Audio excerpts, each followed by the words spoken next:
நீ அடி வாங்குவ, நீ வராது அப்படின்னு சொல்லி தான் நிறைய பேர் என்னை டிஸ்கரேஜ் பண்ணாங்க. சொன்னவங்க அதே இடத்துல தான் இருக்காங்க. நான் ஒரு லெவலுக்கு வந்து முன்னாடி வந்துட்டேன்.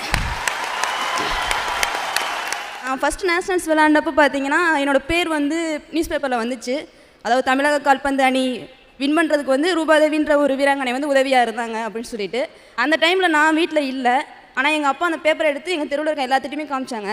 நான் என்றைக்கு அந்த மேட்ச் முடிச்சு எங்கள் வீட்டுக்கு வந்தேனோ எங்கள் தெருவில் இருக்க எல்லாருமே என்னை வந்து உங்கள் அப்பா பரவாயில்ல உன்னை பெருமையாக பேசிக்கிட்டே இருக்காரு. ஆனால் என் முன்னாடி எங்கள் அப்பா என்னை பேசினதே கிடையாது, பின்னாடி தான் பேசியிருக்காரு.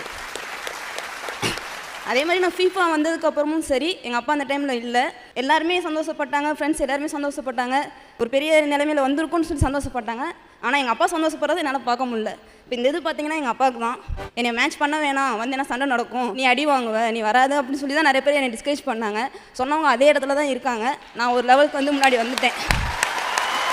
சொல்லப்போனால் எனக்கு தங்குறதுக்கு வீடு கிடையாது, நல்ல ஜாப் கிடையாது. இந்த மெடலை கொண்டு போய் வீட்டில் வச்சா பீரோவில் வச்சா கூட அக்காட்ட போய் காமிச்சேன்னா அவங்க வாங்கி அதை வீட்டில் வச்சிருவாங்க, அவ்வளோதான். இந்த மெடல் எதுக்குன்றது பார்த்தீங்கன்னா இப்போ நான் ஃபீஃபா இன்டர்நேஷனல் சொல்லி ஒரு ஸ்டெப்பில் தான் இருக்கேன். அடுத்த ஸ்டெப்புக்கு நான் போகணும் அப்படின்றதுக்கு வந்து இது ஒரு மோட்டிவேஷனால தான் நினச்சிட்டு இருக்கேன். எது எனக்கு இல்லைன்றது வந்து எனக்கு தெரியல. அடுத்த லெவலுக்கு நான் போகணும் அப்படின்ற ஒரு எய்ம் மட்டும்தான் இப்போ தோணுது இந்த இடத்துல, வேறு எதுவும் தோணலை. அதாவது எதுவுமே கிடைக்கல அப்படின்ற ஒரு ஃபீல் வரலை. ஏன்னா நான் 6th படிக்கிறப்ப தான் நான் ஃபுட்பால் ஸ்டார்ட் பண்ணேன். நான் 6th படிக்கிறதுலேருந்து எங்கள் அப்பா இறந்த வரைக்கும் நான் விளையாண்ட வரைக்குமே சரி எங்கள் அப்பா கையிலேருந்து ஒரு ஷூ வாங்கினது கிடையாது. நான் என்னோடய ஃப்ரெண்ட்ஸு, என்னோடய அசோசியேஷன், அதேமாதிரி ஒரு ஸ்பான்சரில் மட்டும் தான் விளாண்டுருக்கேன். அதே மாதிரி எங்கள் அப்பா வந்து பார்த்தீங்கன்னா எதுவுமே அவ்வளோக்கா பேச மாட்டார், எப்பயுமே சைலண்ட்டாக தான் இருப்பார். நான் சின்ன பிள்ளைல விளையாட போகிறப்ப எங்கள் பக்கத்து வீட்டுக்காரவங்க கேட்குறாங்க எதுக்கு உங்கள் பொண்ணை விளையாட்டுக்குலாம் அனுப்புறீங்க அப்படின்னு சொல்லுவாங்க.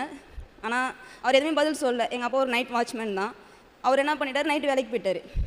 அடுத்த நாள் காலையில் வந்துட்டு ஒரு 6 மணிக்கு எங்கள் பக்கத்தில் எல்லாம் தூக்குவாளியில் போய் டீ வாங்கிட்டு வருவாங்கள்ல, டீ வாங்கிட்டு வந்து என்னை எழுப்புறாரு. ஏன்னா இன்னும் நீ கிரவுண்டுக்கு போகலையா, இன்னும் தூங்கிக்கிட்டு இருக்க. அப்போ தான் எங்கள் அப்பாவோட சைலண்டோட வேல்யூ எனக்கு தெரிஞ்சிச்சு. அதே மாதிரி நான் ஃபஸ்ட்டு நேஷனல்ஸ் விளையாண்டப்போ பார்த்தீங்கன்னா என்னோடய பேர் வந்து நியூஸ் பேப்பரில் வந்துச்சு. அதாவது தமிழக கால்பந்து அணி வின் பண்ணுறதுக்கு வந்து ரூபாதேவின்ற ஒரு வீராங்கனை வந்து உதவியாக இருந்தாங்க அப்படின்னு சொல்லிட்டு. அந்த டைமில் நான் வீட்டில் இல்லை. ஆனால் எங்கள் அப்பா அந்த பேப்பரை எடுத்து எங்கள் தெருவில் இருக்க எல்லாத்திட்டையுமே காமிச்சாங்க. நான் என்றைக்கு அந்த மேட்ச் முடிச்சு எங்கள் வீட்டுக்கு வந்தேனோ எங்கள் தெருவில் இருக்க எல்லாருமே என்னை வந்து உங்கள் அப்பா பரவாயில்ல உன்னை பெருமையாக பேசிக்கிட்டே இருக்காரு. ஆனால் என் முன்னாடி எங்கள் அப்பா என்னை பேசினதே கிடையாது, பின்னாடி தான் பேசியிருக்காரு. அதே மாதிரி நான் ஃபீஃபா வந்ததுக்கப்புறமும் சரி எங்கள் அப்பா அந்த டைமில் இல்லை. எல்லாருமே சந்தோஷப்பட்டாங்க, ஃப்ரெண்ட்ஸ் எல்லாருமே சந்தோஷப்பட்டாங்க, ஒரு பெரிய நிலைமையில் வந்திருக்கும்னு சொல்லி சந்தோஷப்பட்டாங்க. ஆனால் எங்கள் அப்பா சந்தோஷப்படுறது என்னால் பார்க்க முடியல. இப்போ இந்த இது பார்த்தீங்கன்னா எங்கள் அப்பாவுக்கு தான். அதே மாதிரி ஃபுட்பால் பார்த்தீங்கன்னா மித்த கேமோட கொஞ்சம் டிஃப்ரெண்ட் தான். ஏன்னா மித்த அஃபீஷியல் பார்த்தீங்கன்னா ஸ்டாண்டிங்காக நின்று அஃபீஷியல் பண்ணிடுவாங்க, அதே மாதிரி நின்று சைடில் நின்று கூட பண்ணிடுவாங்க. ஆனால் ஃபுட்பால் அப்படி கிடையாது. ஃபுட்பால் பார்த்தீங்கன்னா அந்த 1.5 hours வந்து ஃபுல்லாக ஓடிக்கிட்டே இருக்கணும். அதே மாதிரி சண்டை வரும், யாராச்சும் ஒரு பிளேயர் வந்து உடனே அடிச்சிருவாங்க, கொஞ்சம் பயம் இருக்கும். நான் மேட்ச் பண்ணுறப்ப பார்த்தீங்கன்னா என்னை மேட்ச் பண்ண வேணாம், வந்து என்ன சண்டை நடக்கும், நீ அடி வாங்குவ, நீ வராது அப்படின்னு சொல்லி தான் நிறைய பேர் என்னை டிஸ்கரேஜ் பண்ணாங்க. சொன்னவங்க அதே இடத்துல தான் இருக்காங்க. நான் ஒரு லெவலுக்கு வந்து முன்னாடி வந்துட்டேன்.